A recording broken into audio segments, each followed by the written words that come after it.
Telat menstruasi tapi tidak hamil. Salah satu penyebab utama telat menstruasi adalah kehamilan. Namun, apakah telat menstruasi sudah pasti hamil? Di video ini mari kita bahas penyebab telat menstruasi lainnya.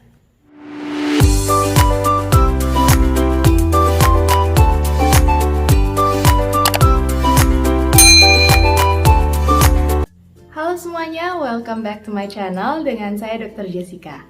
Tiap wanita memiliki siklus menstruasi yang berbeda-beda. Nah, biasanya tuh menstruasi datang setiap 21 hari sampai 35 hari sekali. Nah, apabila sudah lebih dari 35 hari, terus mens kalian nggak datang, berarti kalian telat menstruasi. Nah, telat menstruasi ini kalau misalnya di siklus mens sebelumnya ada riwayat berhubungan, nah berarti kalian harus melakukan pemeriksaan kehamilan awal, contohnya dengan tes pack untuk memastikan apakah hamil atau tidak. Tapi kalau misalnya sudah dipastikan di siklus mens sebelumnya tidak ada riwayat berhubungan, bisa jadi kemungkinan hamil sudah bisa kita singkirkan. Jadi ada beberapa penyebab-penyebab lain yang bisa menyebabkan telat menstruasi. Nah, kita akan bahas satu-satu di video ini ya. Sebelumnya jangan lupa buat subscribe dulu channel ini sebagai bentuk dukungan kalian agar channel ini bisa terus berkembang. Dan jangan lupa juga buat like dan share video ini sebanyak-banyaknya. Oke? Nah, kita bahas ya. Penyebab yang pertama adalah stres. Nah, stres ini bisa bikin kacau banget siklus menstruasi kalian.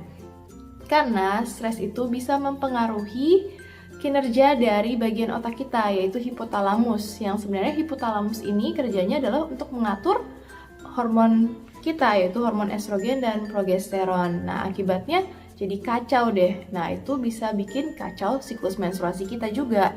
Nah, apalagi kalau misalnya kita stres, itu pasti akan berpengaruh dengan pola makan kita juga.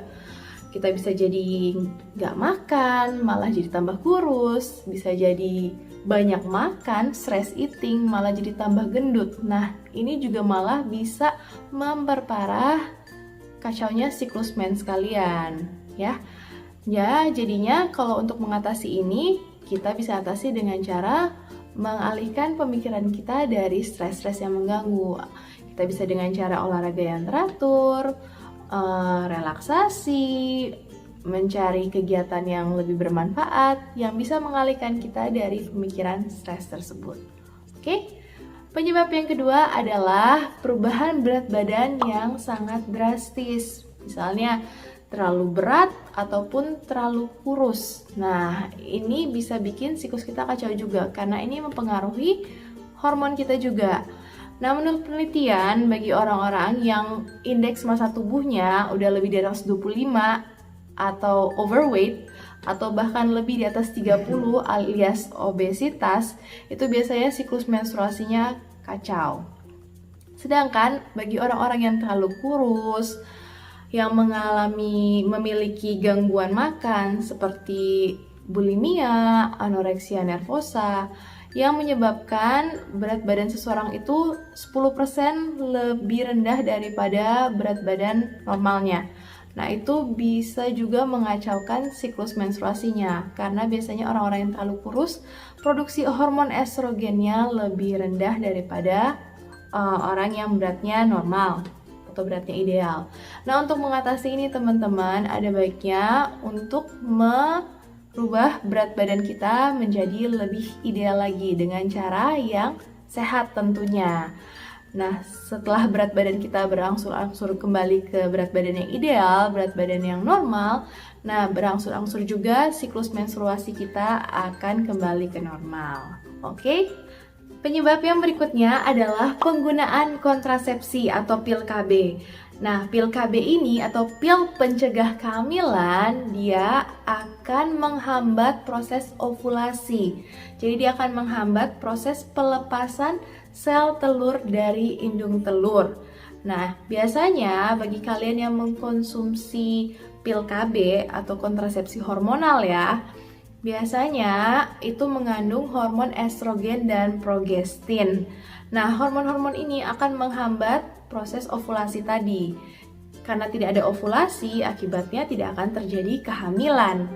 Nah, bagi kalian yang menggunakan pil KB, kontrasepsi hormonal, baik itu suntik ataupun implan, biasanya kalaupun kalian sudah stop penggunaan KB-nya, masih dibutuhkan waktu sekitar 6 bulan baru siklus menstruasi kalian akan kembali jadi normal.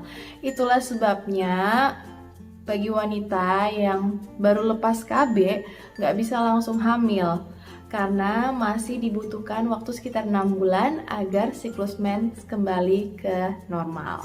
Oke? Penyebab yang berikutnya adalah PCOS. PCOS ini adalah Polycystic Ovary Syndrome. Ini adalah sindrom yang terjadi pada wanita, di mana wanita yang mengalami PCOS ini memiliki hormon laki-laki yang lebih banyak di dalam tubuhnya. Jadi dia memiliki hormon androgen yang lebih tinggi. Akibatnya ada ketidakseimbangan hormon nih di tubuh wanita yang mengalami PCOS. Nah, ini bisa menyebabkan kista-kista kecil di indung telur. Nah, kista-kista kecil ini terjadi karena harusnya sel-sel telur itu kan berkembang, membesar, dan dilepaskan pada saat proses ovulasi. Tapi pada wanita yang mengalami PCOS, sel telur ini tuh jadi gagal berkembang. Akibatnya dia hanya akan terbentuk jadi kayak kista-kista kecil, tapi banyak di indung telur wanita yang mengalami PCOS ini.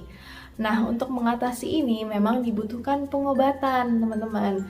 Selain untuk mengembalikan kesuburan, obat-obat yang diberikan juga untuk mengatasi gejala-gejala PCOS ini. Karena biasanya wanita yang memiliki PCOS mengalami gejala seperti kenaikan berat badan, wajah yang berjerawat, kulit yang lebih berminyak, maupun tumbuhnya bulu-bulu atau rambut-rambut di daerah-daerah tubuh.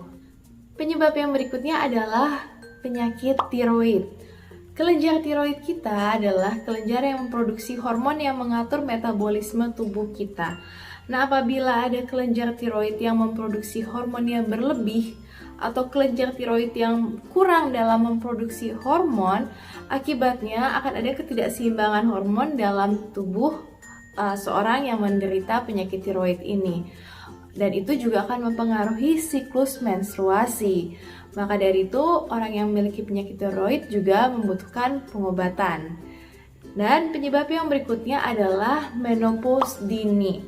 Nah, biasanya ini dialami di usia 40 tahun ke atas ya. Nah, apabila wanita usia 40 tahun ke atas mengalami telat menstruasi, ini biasanya dikarenakan dia sudah mengalami gejala perimenopause. Ini dikarenakan kadar estrogen di dalam tubuh wanita tersebut sudah mulai berkurang. Nah, meskipun biasanya wanita itu menopause di atas usia 50-an ya, tapi bagi wanita yang mengalami menopause dini, gejala perimenopause sudah bisa dirasakan 10-15 tahun sebelum menopause. Nah, apabila teman-teman mengalami telat menstruasi, apalagi dalam waktu yang lama ya, apalagi sampai lebih dari 3 bulan, nah bisa jadi kalian mengalami amenore. Walaupun kalian tidak hamil, maka dari itu kalian harus memeriksakan diri segera ke dokter. Karena biasanya penyebabnya berbeda, maka penanganannya juga berbeda. Nah, semoga dari video kali ini bisa bermanfaat informasinya bagi kalian semua yang menonton. Oke, kalau misalnya kalian ada pertanyaan maupun komen, silahkan komen di bawah. Oke, see you on my next video. Be healthy and be happy. Bye!